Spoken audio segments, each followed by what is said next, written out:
So this time I'm going to be talking about the DC Universe Classics Series 11 figure, Cyborg Superman, the Sinestro Corps version. The Cyborg Superman first appears in Adventures of Superman number 466 in 1990. He's not the Cyborg Superman yet. This is basically a redo of the Superman figure that we've seen a couple of times before, except you have a new chest here and a whole new arm on this side and a new head with a new kind of cape. It's a very, very detailed figure. You can see the rings on there, very mechanical cyborgish detailing on this arm, as well as in the chest area, Sinestro Corps symbol replacing the Superman symbol. Now this arm is, as far as I can tell, exactly the same arm as the Superman figures, as is the rest of the figure. Nice soft rubber cape, and like Superman, he does have the same symbol on his back. The best part about this figure, very nice detail on the face.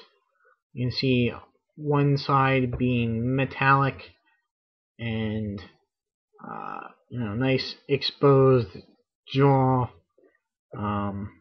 all this, and the other side being, well, at least partway a part of Superman's face. You got those nice red Terminator eyes. Very, very nice detailed figure. He starts off as Hank Henshaw. He's an astronaut along with his wife and two other colleagues, and they go into space and are exposed to radiation, which changes their bodies into different forms of energy. Of course, does this sound familiar? Yes, it does, because they're supposed to be a pastiche of the Fantastic Four. At first, they have superpowers because of their change into this energy, but the energy continues to change their bodies and they begin to deteriorate. They only manage to save his wife. He actually survives because of his change. And what his change allowed him to do was to control machinery and put his consciousness into. So what he does is, before his body dies, he puts his consciousness into the LexCorp computer system. He then creates a robot body, tries to see his wife, but his wife is so freaked out about his appearance that she falls out a window or something stupid like that, but he causes her death. Soon after that, he transfers his consciousness from that robot into the ship that brought Superman to Earth. Not having any attachments to Earth with his wife dead, he goes out and explores space. Traveling out in space, he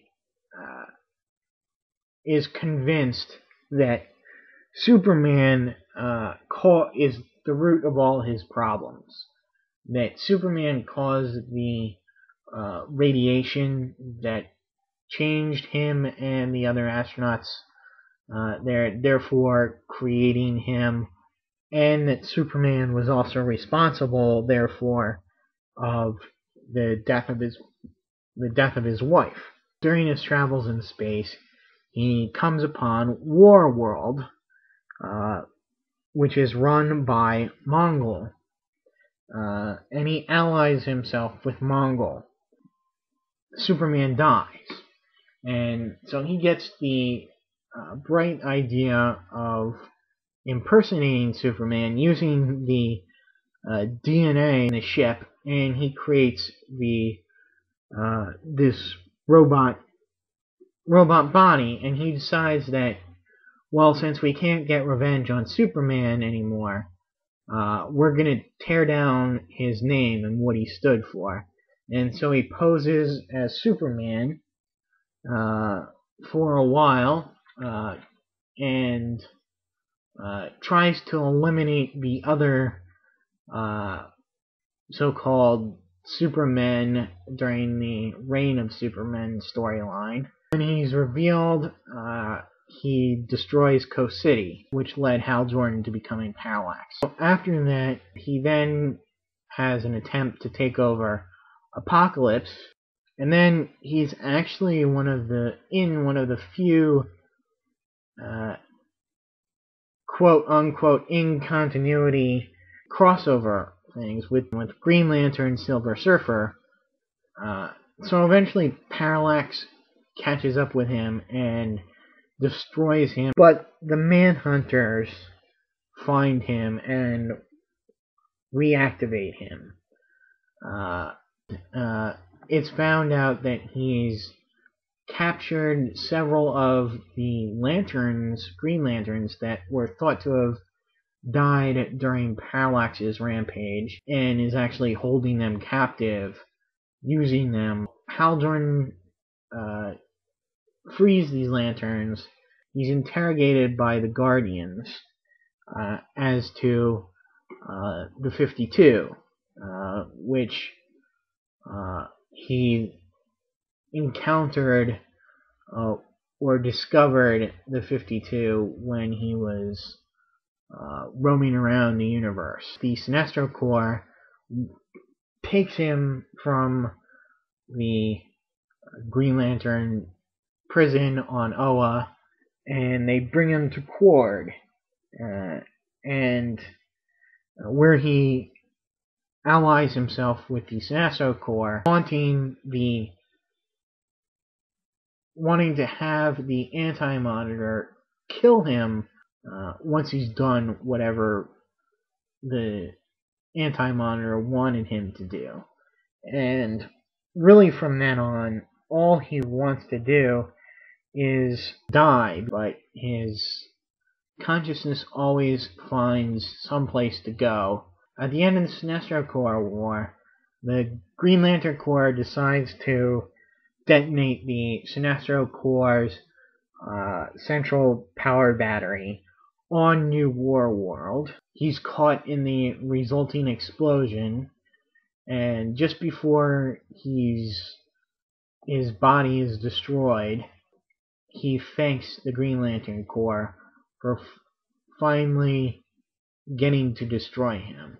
While he's not quite correct in that statement, a couple of Manhunter robots find him and, part of his brain, and rebuild him, reactivate him. He hasn't shown up since then, but he's sure to come back sometime. He still has the power to control machines. So basically, having cloned Superman's DNA, he has all the powers / weaknesses that a Kryptonian would have. So he's a very formidable opponent. He's definitely a great addition to the villains of the DC Universe classics. And until my next review, see ya.